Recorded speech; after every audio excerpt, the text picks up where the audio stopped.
કન્યા ખુશી તરફથી હેતની ચાસણીમાં જબોડી મીઠા વંદન।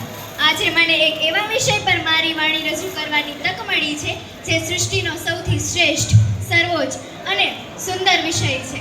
એ વિષય છે પૃથ્વી પરના ભગવાન, એટલે કે આપણા માતા પિતા। આપણા માતા પિતા એ ભગવાનનું પૃથ્વી પરનું સાક્ષાત અને જીવતું જાગતું સ્વરૂપ છે। જે ભગવાને આપણને ઘડ્યા હશે, પણ આપણી જિંદગીને સજાવવાનું અને આપણને માણસ બનાવવાનું કામ આપણા માતા પિતા કરે છે। આપણા પ્રથમ શિક્ષક, પ્રથમ મિત્ર, પ્રથમ સંરક્ષક અને સાચા માર્ગદર્શક એટલે આપણા માતા પિતા। માતા મમતાની જીવતી જાગતી સરવાણી। સૌ પ્રથમ વાત કરીએ માની।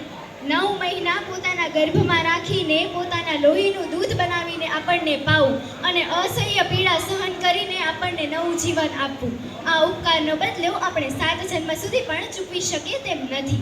બાળક જ્યારે રાત્રે પથારી ભીની કરે ત્યારે માતા એ ભીના ભાગમાં સૂવે છે અને બાળકને સૂકા ભાગમાં સૂડાવે છે।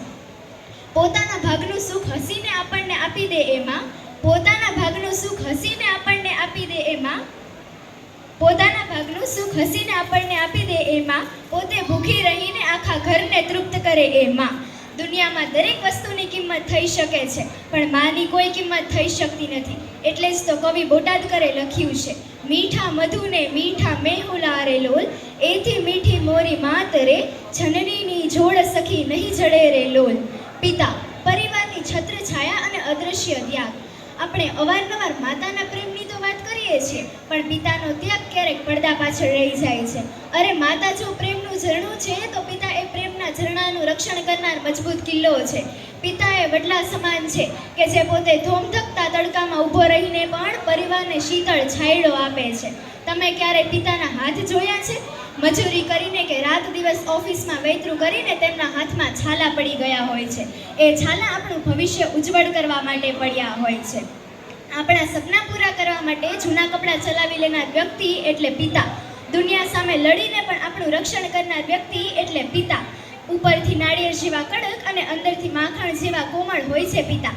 પિતા ક્યારેય બોલીને તેમનો પ્રેમ વ્યક્ત નથી કરતા, પરંતુ પિતાનો પ્રેમ તેમની ચિંતામાં, તેમને વઢવામાં અને તેમની મહેનતમાં દેખાય છે। તેમના ઘસાઈ ગયેલા ચપ્પલ આપણા રસ્તાઓને આલીશાન અને સરળ બનાવે છે। શ્રવણ અને ગણેશજીના સંસ્કારો પુરાણનું ઉદાહરણ।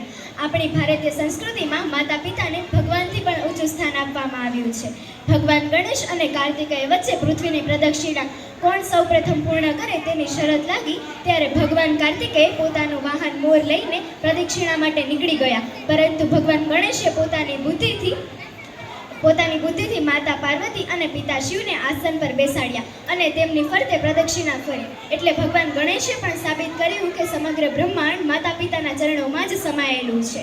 આજની કડવી વાસ્તવિકતા અને આપણો ધર્મ। મિત્રો, આજે આપણે વિજ્ઞાન અને ટેકનોલોજીના ક્ષેત્રે ખૂબ જ આગળ વધી ગયા છીએ।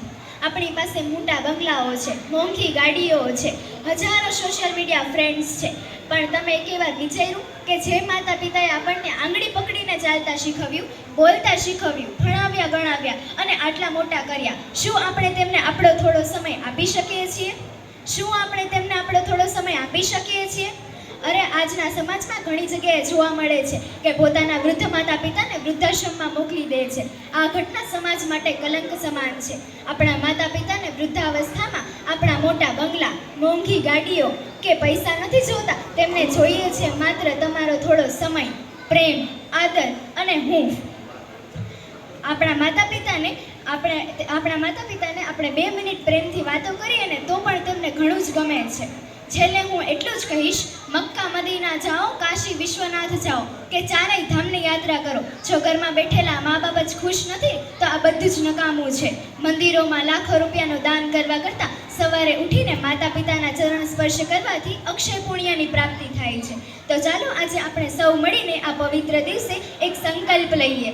આપણા કારણે આપણી માતા પિતાના આંખમાં ક્યારેય આંસુ નહીં આવે। તેમની વૃદ્ધાવસ્થામાં આપણે તેમને લાકડી બનીશું, સાચો સહારો બનીશું। આપ સૌએ મને ખૂબ જ શાંતિપૂર્વક